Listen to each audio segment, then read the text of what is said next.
उपोषण ज्यांनी केलेली आहेत आणि खऱ्या अर्थाने जनतेला न्याय मिळवून देण्याचं काम केलेलं आहे असे कॉम्रेड रमेश गोविंद गायकवाड, भारतीय कम्युनिस्ट पक्ष सीपीआय ठाणे जिल्हा,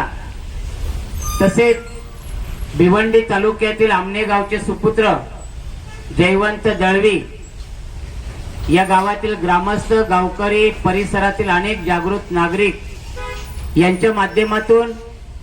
चला आपली समस्या आपण सोडवूया या धरतीखाली सार्वजनिक बांधकाम उपविभाग भिवंडी तालुका यांच्या कार्यक्षेत्रामध्ये येणाऱ्या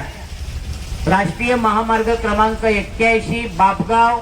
आमने ते पडगाव या रस्त्यावर मोठ्या प्रमाणामध्ये खड्डे पडलेले आहेत आणि त्या खड्ड्यामुळे इथले नागरिक, इथले गावकरी, इथले ग्रामस्थ,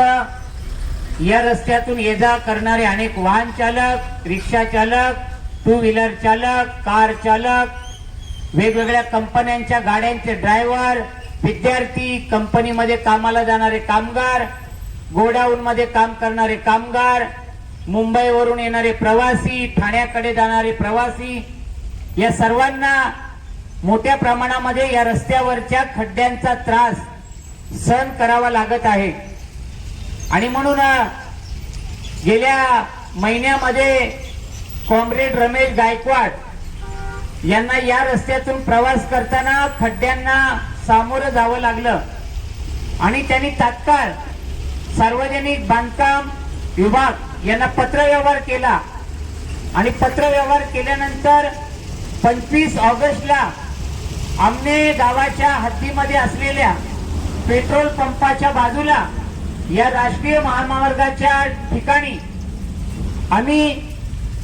उपोषण करणार अशी घोषणा त्यांनी केली आणि तसं पत्र सुद्धा अधिकृतपणे त्यांनी संबंधित प्रशासकीय अधिकाऱ्यांना दिलं। त्यांना या उपोषणामध्ये या भागातील जागृत नागरिक जयवंत दळवी हे सुद्धा या उपोषणाला या ठिकाणी बसलेले आहेत। आज सकाळपासून या ठिकाणी उपोषण सुरू झालं। या उपोषणाला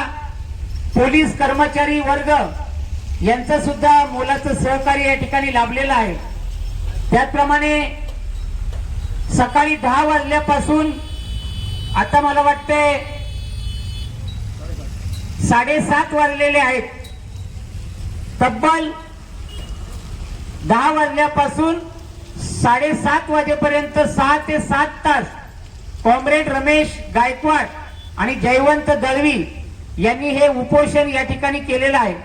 उपोषण थांबलेलं नाहीये, खड्ड्यांच्या विरुद्धचा लढा थांबलेला नाहीये, तो पुढे चालूच राहणार आहे। आणि या उपोषणाच्या